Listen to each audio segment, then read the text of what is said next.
தமிழ்நாட்டின் பல்வேறு மாவட்டங்களிலும் கடும் பனிப்பொழிவு நிலவி வருகிறது. இதனால் மக்களின் இயல்பு வாழ்க்கை பாதிக்கப்பட்டுள்ளது. இதுகுறித்தான கூடுதல் தகவல்களுடன் நமது செய்தியாளர் செல்வகுமார் இணைகிறார். அவர் வழங்க கேட்போம். செல்வகுமார், சொல்லுங்க, தமிழகத்துடைய எந்தெந்த மாவட்டங்களில் இந்த பனிமூட்டம் அதிகமாக காணப்படுகிறது? இதனால் மக்கள் என்னென்ன மாதிரியான இன்னல்களை எல்லாம் சந்தித்து வருகிறார்கள்? இதுகுறித்தான முழு விவரங்கள் என்ன செய்வார்? சென்னையை பொறுத்தமட்டில் பனிமூட்டம் என்பது காலை 7:30 மணி வரையிலும் தொடரக்கூடிய ஒரு சூழ்நிலைதான் இருந்து கொண்டிருக்கிறது. 8 மணியை நெருங்கிக் கொண்டிருக்கக்கூடிய வேளையிலும் கூட தேசிய நெடுஞ்சாலைகளை எடுத்துக்கொண்டால் பெருமளவில் ஒரு பனிப்போர்வைக்குள் மூடி கிடக்கக்கூடிய ஒரு சென்னையாகத்தான் காட்சியளிக்கிறது. சென்னையினுடைய புறநகர் பகுதிகளான தாம்பரம், முடிச்சூர், அதே போன்று மேடவாக்கம், பள்ளிக்கரணை, கூடுவாஞ்சேரி போன்ற பகுதிகளில் கடுமையான ஒரு பனிமூட்டம் இருக்கிறது. அதே போன்று இந்த பக்கம் ஆவடி, அம்பத்தூர் உள்ளிட்ட பகுதிகளிலும், மதுரவாயில் உள்ளிட்ட தேசிய நெடுஞ்சாலைகளிலும் பனிமூட்டம் அதிகமாக இருப்பதனுடைய காரணமாக வாகன ஓட்டிகள் சற்று சிரமத்தை சந்திக்க வேண்டிய ஒரு சூழலுக்கு ஆளாக்கியிருக்கின்றனர்.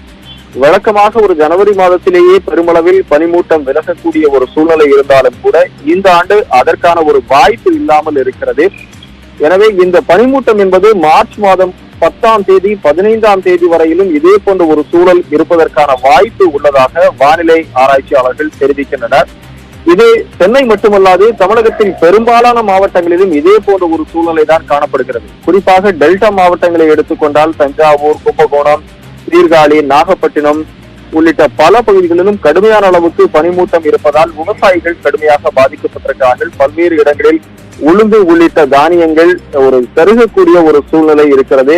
பல்வேறு விவசாய பயிர்கள் முளைவிடக்கூடிய ஒரு சூழல் இருக்கிற போது பனிமூட்டம் இருப்பதால் அந்த குளிர் தாங்க முடியாமல் பயிர்கள் ஒரு கருகக்கூடிய ஒரு சூழல் இருந்து கொண்டிருக்கிறது. கொடைக்கானல், ஊட்டியை எடுத்துக்கொண்டால் ஒரு கடுமையான பனிமூட்டம் இன்னமும் கூட நிலவிக் கொண்டிருக்கக்கூடிய சூழலை பார்க்கலாம். பல்வேறு இடங்களில் பனித்துளிகளாகவும் மாறி நிற்கக்கூடிய ஒரு சூழல் இருந்து கொண்டிருக்கிறது. வாகன ஓட்டிகளை பொறுத்தமட்டில் முகப்பு விளக்குகளை எரிய விட்டபடிதான் காலை ஒரு 6 மணிக்கெல்லாம் கடுமையான அளவுக்கு பனிமூட்டம் இருப்பதால் ஒரு சற்று மெதுவாக செல்லக்கூடிய ஒரு சூழல் இருக்கிறது. எனவே ஒரு நெடுந்தூர பயணம் செல்லக்கூடியவர்கள் அதிகாலை பனிமூட்டத்தால் சற்று சிரமத்தை அனுபவிக்க வேண்டிய சூழல் இருக்கிறது. இருந்தாலும் கூட பெரிய அளவில் பொதுமக்களுக்கு ஒரு பாதிப்பை ஏற்படுத்தாத வகையில் இந்த பனிமூட்டம் என்பதை பார்ப்பதற்கே ஒரு ரம்மியமான ஒரு தோற்றத்தை உருவாக்கி இருக்கிறது. நன்றி செல்வகுமார், விரிவான தகவல்களை பதிவு செய்தமைக்கு.